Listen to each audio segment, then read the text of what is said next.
Saulo, depois nomeado Paulo, nasceu na cidade romana de Tarso. Era de descendência judaica, hebreu da tribo de Benjamim. Era um homem culto, discípulo de Gamaliel, fariseu e, sendo extremamente zeloso da lei do Monte Sinai, perseguiu furiosamente a Igreja de Cristo. E, enfurecido demasiadamente contra eles, até nas cidades estranhas os persegui. Sobre o que, indo então a Damasco, com poder e comissão dos principais dos sacerdotes, ao meio-dia, ó rei, vi no caminho uma luz do céu que excedia o esplendor do sol, cuja claridade me envolveu a mim e aos que iam comigo. E caindo nós todos por terra, ouvi uma voz que me falava, e em língua hebraica dizia: Saulo, Saulo, por que me persegues? Dura coisa te é recalcitrar contra os aguilhões. E disse eu: Quem é, Senhor?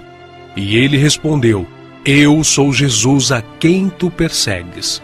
Mas levanta-te e põe-te sobre teus pés, porque te apareci por isto, para te pôr por ministro e testemunha, tanto das coisas que tens visto, como daquelas pelas quais te aparecerei ainda. Paulo, que antes era perseguidor, passou a ser perseguido. De nobre, tornou-se pobre, ao ponto de passar fome, nudez, perigos e não ter pousada certa. Ele enfrentou e venceu pelo poder do Evangelho os espíritos malignos, os mágicos, os filósofos e os falsos profetas. Ele não temia homem algum, grande nem pequeno, nobre nem ignóbil, judeu nem grego, mas ensinava a palavra de Deus com toda a sinceridade, sem respeitar a aparência dos homens, para ser um servo de Cristo. Os seus feitos estão registrados não somente nas Sagradas Escrituras, mas também na história, principalmente na Grécia. Sua jornada entrou na etapa final em Jerusalém, em torno de 60 depois de Cristo. Vítima de inveja, ele foi preso e acusado de violar a lei judaica. Paulo, na sua prisão em Roma, escreveu a Timóteo, a quem carinhosamente chamava de filho espiritual, uma de suas últimas cartas, dizendo que sua hora havia chegado. Porque eu já estou sendo oferecido por aspersão de sacrifício, e o tempo da minha partida está próximo. Combati o bom combate, acabei a carreira, guardei a fé. Desde agora a coroa da justiça me está guardada, a qual o Senhor, justo juiz, me dará naquele dia, e não somente a mim, mas também a todos os que amarem a sua vinda.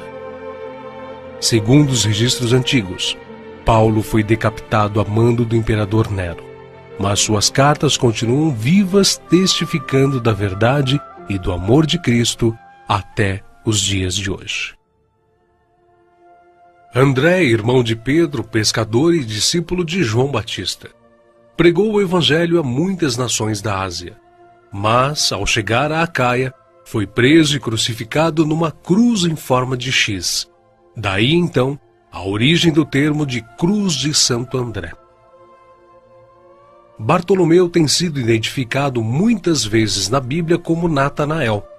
Era natural de Caná da Galileia. Recebeu de Jesus uma palavra edificante. Eis aqui um verdadeiro israelita, em quem não há dolo. Exerceu seu ministério na Anatólia, Etiópia, Armênia, Índia e Mesopotâmia. Foi esfolado vivo e crucificado de cabeça para baixo na Armênia. Tomé, também chamado Dídimo, era nativo da Galileia. Só acreditou na ressurreição de Jesus depois que viu as marcas da crucificação.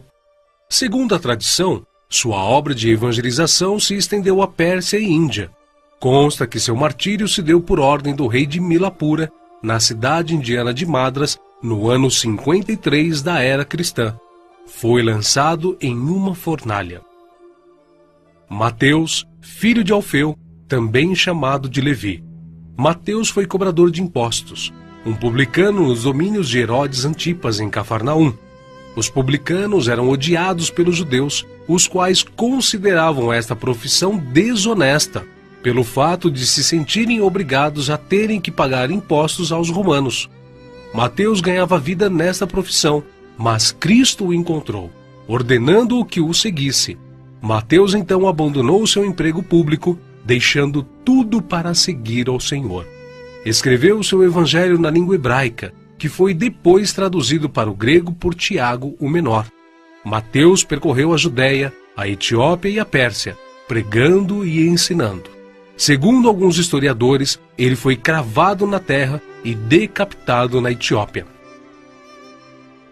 Simão Zelote era um homem que pertencia a um grupo de pessoas insurgentes, revolucionários contra o governo de Roma. Foi crucificado no fim da perseguição iniciada por Nero. Matias foi escolhido pelos apóstolos a preencher a vaga deixada por Judas. Quanto ao seu martírio, alguns escritores afirmam que os judeus o acusaram de ter blasfemado contra a lei e contra Moisés, sendo por isso sentenciado pelo sumo sacerdote a ser amarrado numa cruz e apedrejado, e por último, decapitado. O médico e evangelista Lucas foi autor do evangelho que leva seu nome e do livro de Atos. Viajou com Paulo por vários países. Relata a história que ele foi pendurado em uma oliveira pelos idólatras sacerdotes da Grécia. João, o discípulo amado, era irmão de Tiago e também pescador.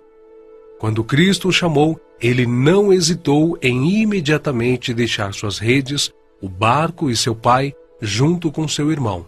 Foi com Pedro e Tiago, um dos discípulos mais íntimos do Senhor. Mas, sendo da vontade de Deus que seus filhos cheguem à glória através de muita tribulação e grandes dificuldades, João também não escapou. Foi enviado de Éfeso a Roma, sendo lançado num caldeirão de óleo fervente. Escapou de forma milagrosa e sem dano algum. O imperador Domiciano o enviou depois à ilha de Patmos, local destinado aos piores infratores da sociedade na época, onde recebeu então as visões do Senhor escritas no livro de Apocalipse. Nerva, o sucessor de Domiciano, o libertou. Foi o único apóstolo que escapou de uma morte violenta, morrendo de velhice. E apesar de todas essas contínuas perseguições e terríveis castigos, a igreja crescia e se espalhava por todo o Império Romano, arraigada na doutrina dos apóstolos e regada com o sangue dos santos. Tertuliano, um dos escritores da antiguidade, chegou ao ponto de dizer: "O sangue dos mártires é como a semente da igreja."